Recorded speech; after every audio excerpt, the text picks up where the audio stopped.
Tatlong dahilan bakit ka malungkot ngayon. Pagtapos mong mapanood itong video na to, malalaman mo yung mga simpleng dahilan bakit ka malungkot ngayon. Kung ngayon mo lang ako nakita, ako nga pala si Christopher Orbillo, isa akong teacher, entrepreneur at content creator.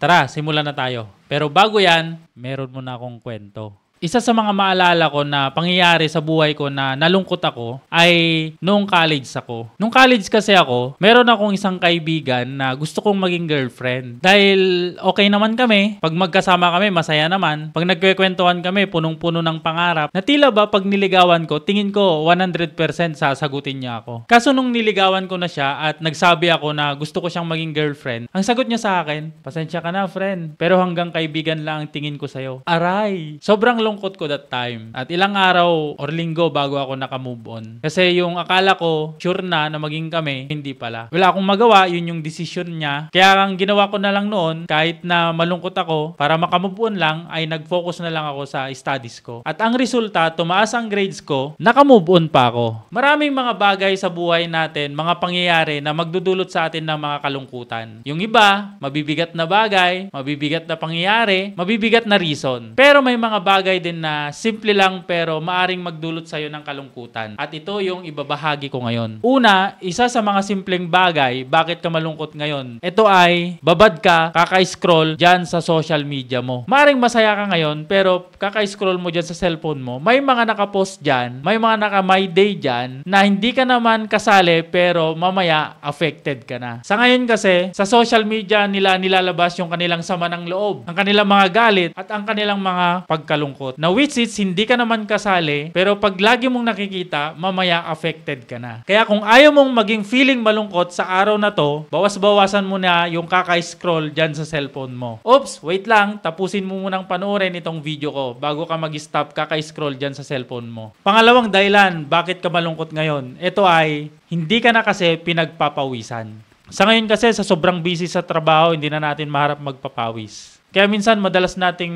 maramdaman yung feeling na malungkot tayo. Kaya kahit na marami kang trabaho ngayon, find time na gumawa ng mga bagay para mapagpawisan ka. Pangatlong rason bakit feeling mo ang lungkot-lungkot mo ngayon, ito ay dahil matagal ka nang hindi nagsisimba. Naniniwala ko kaya feeling natin malungkot tayo ngayon. Matagal na tayong hindi nakarinig ng mga aral galing sa Biblia. Marahil kaya feeling mo malungkot ka ngayon dahil may mga tanong sa puso't isipan mo na hindi mo malaman kung ano yung mga kasagutan. Kung bakit nangyari to, kung bakit meron yan, kung bakit nangyari to sa'yo ngayon, subukan mo magsimba, makinig sa mga aral na ibinabahagi galing sa Biblia. Wala namang mawawala. Try mo lang. Naniniwala ko, deserve nating maging happy, maging masaya. Ang kalaban natin dito ay yung paglagi kang malungkot, nakaka-addict din yan. Darating yung time, mas pipiliin mong maging malungkot kaysa sa maging masaya. At ang pangit naman nun, nagiging pabigat ka na o kaya papansin ka na. Kasi na-addict ka na, pag feeling mo malungkot ka, maraming mga magkikare sa'yo. Hindi naman masama yon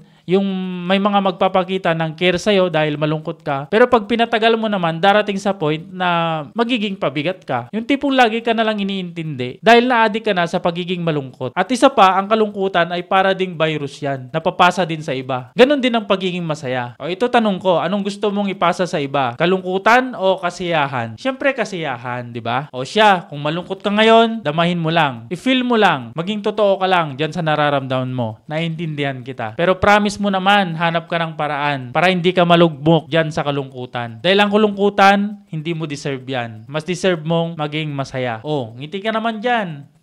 Alam ko may natutunan ka sa video na to. Pa-like and share naman at paki-follow mo na rin yung aking page para lagi kang updated sa ating mga susunod na video. Muli, ako si Christopher Orbillo na nagsasabing tagumpay darating din yan nang hindi mo na mamalayan. Basta araw-araw, galingan mo lang.